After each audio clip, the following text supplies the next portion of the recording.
Christina Clark, Ms. Florida. Go ahead, see.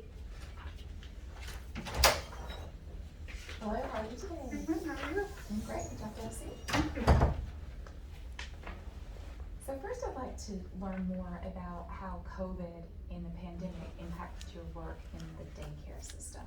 Oh, okay, not tell you about that. In the daycare system, you know how children they just love to, like, they're extra clingy? Well, it was kind of hard to explain to them, okay, right now is not a time that we could, be close to each other, which made them really sad. But, we're just gonna have to, slack off a little bit. And I would hug them every now and then, but then, like, okay, 3, 2, 1, we gotta go back. And it's also hard with, the daycare staff, because some of them didn't get it as well, because some of them were also special needs, and having to explain them and explain to the children that we really can't be as social as we used to be. Yeah, that kind of broke their hearts, but we managed. Okay. And are those protocols still in place? And In Florida, maybe just a little bit, but not as much. thank you. Thank you. Well, you mentioned you received, you earned 3 degrees and multiple certification. Are these all related to social work, autism, or how to care for special needs children? Yes, I have a bachelor's degree, or my associate's degree was in general studies with minor in psychology. My bachelor's degree was in psychology with a minor in behavioral psychology. And my master's degree is in behavioral psychology with emphasis on applied behavior analysis.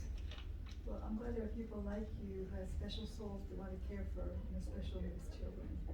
You must have a lot of patience, a lot of love to give. Yeah, I've been told I have a patience of a saint, which I'm like, which one? There's so many. Well, thank you for what you're doing, Thank you. It's hard, but it's fun at times. because I think it can be difficult. I don't know too much about autistic children, but I understand there are many types of autism, and I think so you would have to treat each autistic child individually based on, so I think, like, yeah, it requires a special soul like you. You absolutely, because I'm also been diagnosed with a higher level of autism myself. So I understand that we all are different. Some are nonverbal, some are extra anxious, some of them are here, and sometimes we have our anxiety, because every now and then I might do like they call it STEM, because I'm becoming overwhelmed at times. So it's not like, they don't freak out. I'm just gonna like, okay, I'm gonna get back. And what is the definition of autism and like those are the ways it manifests in different people, right? What is it exactly? Well, autism is a neurological disorder in the brain. They don't know exactly where it comes from. They're not sure if it's genetic. They're not sure if it's somewhere linked between your neurons or somewhere, or bio. They really don't know. There's a lot of research being done. I just saw a study being done that they're taking DNA samples to try and figure out where to pinpoint. Like now they're using DNA samples to see if it comes from your mother or your father. Just like in schizophrenia, that comes from your mother. But we don't know exactly where autism comes from. Thank you. An area, just knowing that you dealt with autism as well, it seems like an area of challenge has become a very big area of victory for you. What do you think, what really helped you to kind of cope with that and to get past that and turn it into a victory? Well, I come from a family of fighters. A lot of outspoken women. When my mother found out that I had this diagnosis, she was like, okay, you're not gonna let that hinder you. I'm gonna treat you like every other atypical child. We're gonna get a dictionary, we're gonna go through all these books, you're gonna get an education, because we're not gonna let your disability be a hindrance. And so she was like, okay, we're doing it. And I'm like, okay. Sometimes I would fight her because I feel like, no, I don't wanna do it anymore. She's like, I don't care. You're gonna do it and you're gonna succeed, because you don't have any other choice. I'm like, okay. Great. So don't hurt me. Strong mom. Oh yeah, Right. she's a tiger mom for Do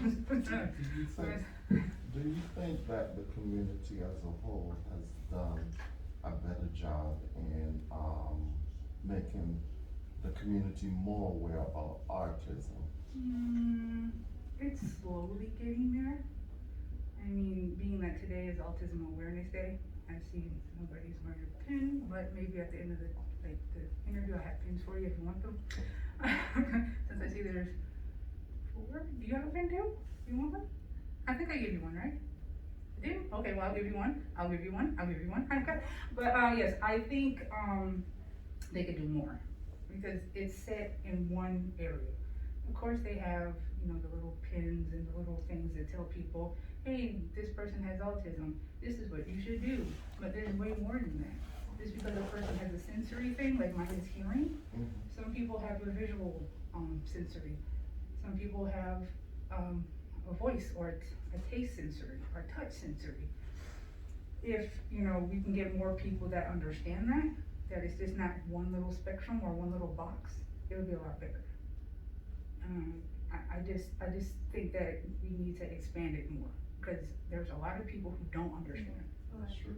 And there's a lot of people who do understand, but they're not good at explaining what you should do unless you are a part of that, which is what I do. Well, Christina, you're already engaged in a very stressful career, and for you to come into, you know, compete in a pageant, that's also another stressful event. I know to you it's not stressful, Well, or a different kind of stress that you don't mind. well, when you're, you know, sometimes that diagnosis, it takes some things away from you, like my emotions. 30 Sometimes. seconds. 30 seconds. 30 seconds. Okay, well, it takes away your emotions and sometimes, you don't feel that. And so it's just, it's a cloak. I'm like, oh, I'm here, okay, no stress. I'm calm, here I am, sitting in front of a bunch of people I don't even know, just talking and having a good time, right? So, yeah, you know, I think that was it, it takes away that. Anything you'd like for us to know about you as we close up today? Well, I'm here, I'm happy to be here, anything with, well, I guess That's it. okay, you can wrap up. I don't know, it's just really great to be here. Of course, you know, I'm from Florida. I was born in another country. I'm originally from Lebanon. I speak multiple languages. You know, I'm a hula dancer as well. There's just a lot, because if I tell you so much, it'll just make me a one-dimensional person. So I'm here. I'm happy to see everybody. Thank you very much for your time today. Oh, thank you. Can you hear your pin? Yes, thank you.